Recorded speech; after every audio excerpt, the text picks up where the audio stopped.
ففروا إلى الله إني لكم منه نذير مبين. Orang yang dapat hidayah, tatkala dia dapat musibah akan berubah. Anda masih ingat cerita di Batam, kalau nggak salah. Ada seorang polisi yang ditabrak, mobilnya ditabrak dari belakang. Turun dari mobil, yang turun polisi ternyata. Kita nabrak bukan polisi aja ribut, gimana kalau polisi? Tambah habis ini. Terus lihat nggak apa-apa kata dia. Ya udah takdir Allah ini. Bayangkan, polisi yang udah ngaji itu, dia tahu itu takdir Allah, mau diapain? Kalau mau dimarahin, kau hati-hati, iya kau hati-hati, tapi nggak mungkin balik. Nah, udahlah, sampai dikatakan kalau nggak salah yang nabrak itu motor. Ya, kemudian tuh orang sudah mau ke rumah sakit, diantar sama polisi itu, subhanallah. Allah Jalla Jalaluhu berfirman di surat At-Taghabun ayat 11, ma asaba min musibatin illa biiznillah wa man yu'min billahi yahdi qalbah wallahu bikulli syai'in alim. Tidak ada satu musibah pun yang terjadi kecuali itu dengan izin Allah terjadi. 50.000 tahun sebelum penciptaan langit dan bumi, Allah udah catat kejadiannya akan seperti ini. Itu udah Allah catat. Maka Allah katakan, wa man yu'min billah, barang siapa yang beriman kepada Allah, yahdi qalbah, pasti Allah kasih hidayah hatinya sehingga dia menerima. Nggak ada bunuh diri seorang muslim. Kenapa? Dia percaya ini udah takdir Allah. Ketika saudaranya meninggal dunia atau apa, ya udah anaknya meninggal dunia. Karena kalau kita tidak percaya sama takdir Allah di sini, kita nggak akan dapat hidayah. Anda pernah ceritakan seseorang yang anaknya mati, masuk ke dalam kolamnya burung walet. Masuk anaknya, si bapak masuk rumah melihat anaknya sudah terapung di sana jamaah. Diangkat tuh anaknya, dia mengatakan ya Allah, aku serius ya Allah, andai kata aku nggak punya sarang burung walet, andai kata aku nggak punya kolam, andai kata sampai gila aku orang mati dalam kondisi gila. Nggak ada, kita nggak bisa mengembalikan sesuatu, kita tidak akan bisa menjadikan kendi yang pecah kembali, nggak bisa. Apa ya udah kita katakan inna lillahi wa inna ilaihi raji'un. Ma'asyarul ikhwah rahimakumullah, seorang yang mendapatkan hidayah, ada banyak yang harus dia korbankan. Ada banyak kesenangan yang harus dia tinggalkan. Karena dia tahu kita ini diciptakan ini sebagai hamba. Kita ini budak. Makanya antum lihat doa yang paling ampuh untuk menghilangkan kesedihan dalam hati yang diajarkan oleh Rasulullah SAW. Kita mengatakan Allahumma anta rabbi wa ana abduka ibnu abdika ibnu amatika nasiyati biyadika madin fiya hukmuka adlun fiya qada'uk. Kita katakan ya Allah, aku hambamu, Rabbku, aku hambamu, bapakku juga hambamu, ibuku juga hambamu. Kita ini secara silsilah nasab semuanya hamba. Nggak ada yang bisa kita sombongkan jemaah.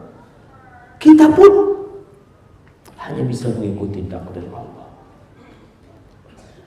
Maka tatkala kita dapat hidayah, kemudian kita meninggalkan, ada yang meninggalkan riba dia, meninggalkan pekerjaan dia, meninggalkan banyak kenikmatan yang dahulu dia dapatkan.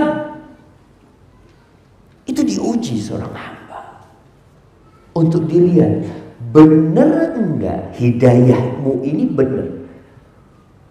Atau kok hanya pura-pura ke masjid, hanya pura-pura baik. Allah mengatakan ahasiban nasu an yutraku. Apakah manusia mengira mereka akan ditinggalkan? Ayyaqulu amanna wa hum la yuftanun. Setelah mereka mengatakan kami beriman, lalu mereka tidak diuji. Kata Allah, walaqad fatanna alladziina min qablihim fala ya'lamanna Allahu alladziina shadaqu wa la ya'lamanna al-kadzibin. Kata Allah, kami telah uji orang-orang sebelum mereka sehingga tampak siapa yang benar hijrahnya, siapa yang benar hidayahnya, siapa yang benar keimanannya, dan siapa yang pura-pura beriman. Maka para sahabat diuji, ya Pak. Mereka yang masuk Islam itu bukan dengan masuk Islam langsung senang hidupnya, tidak. Suhaib Ar-Rumi, dia namanya Suhaib bin Sinan. Dia masuk Islam termasuk yang awal-awal masuk Islam.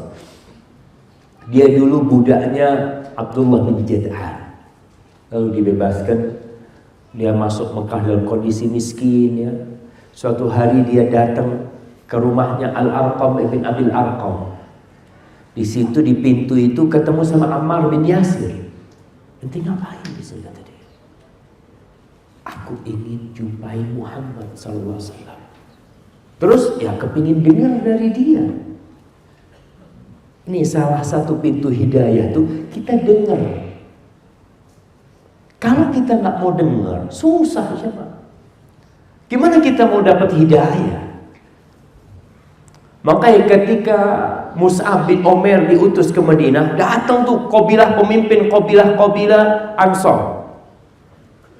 Salah satunya Usaid bin Khudair.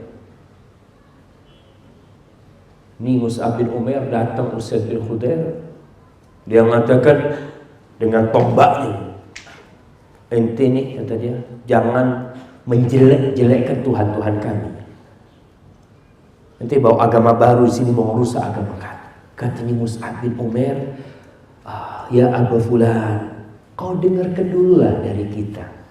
Kalau kau rasa baik, alhamdulillah. Kalau enggak, kami akan berhenti berdakwah. Oh iya, benar yang kau katakan. Akhirnya duduk Usaid bin Khudair. Usaid bin Khudair ini sahabat, nanti jadi sahabat. Dia dengerin. Kata dia.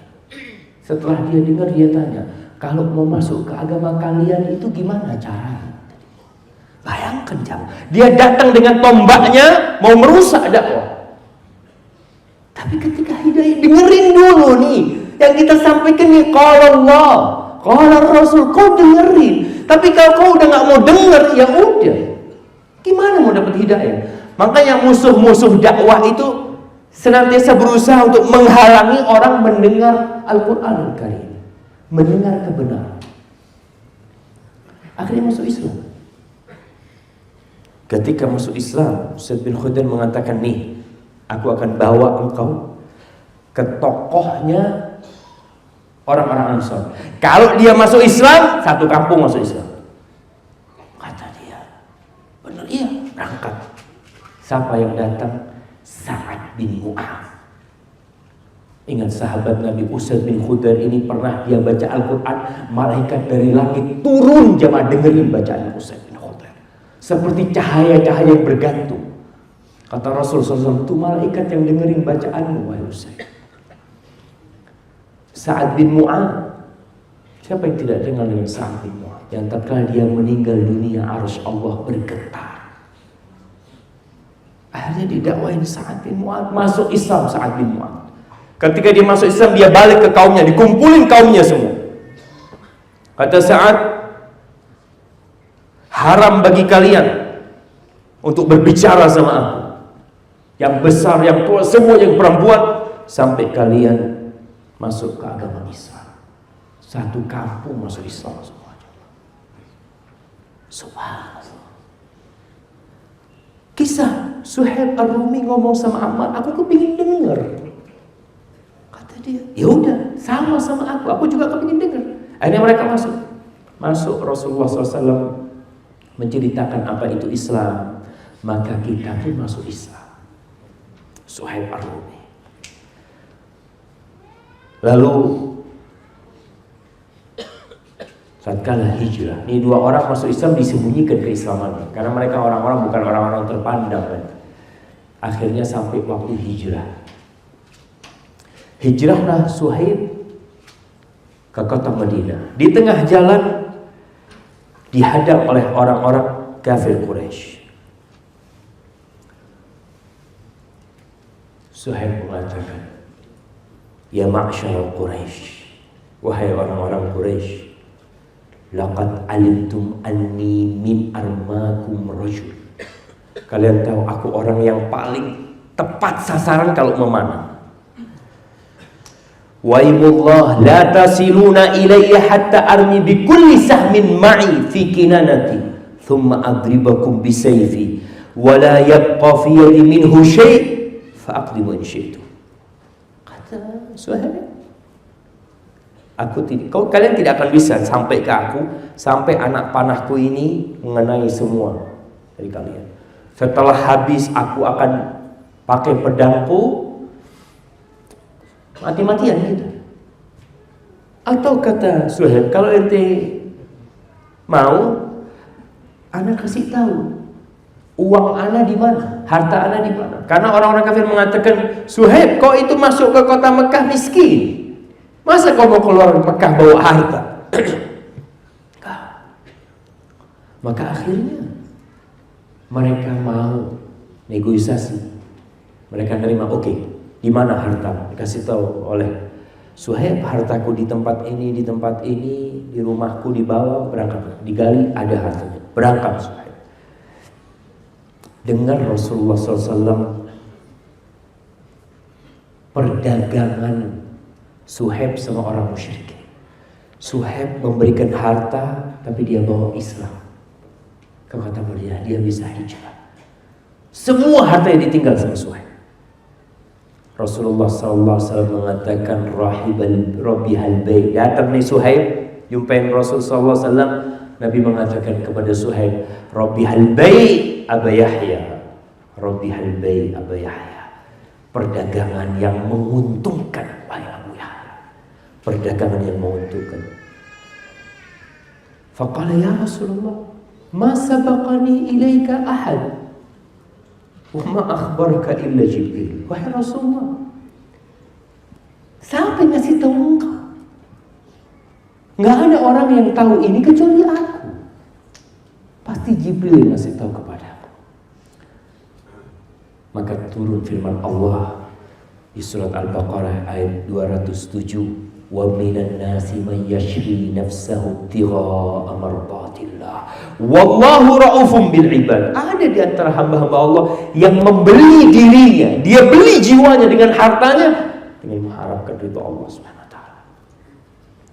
Kita lihat ada yang harus dikorbankan.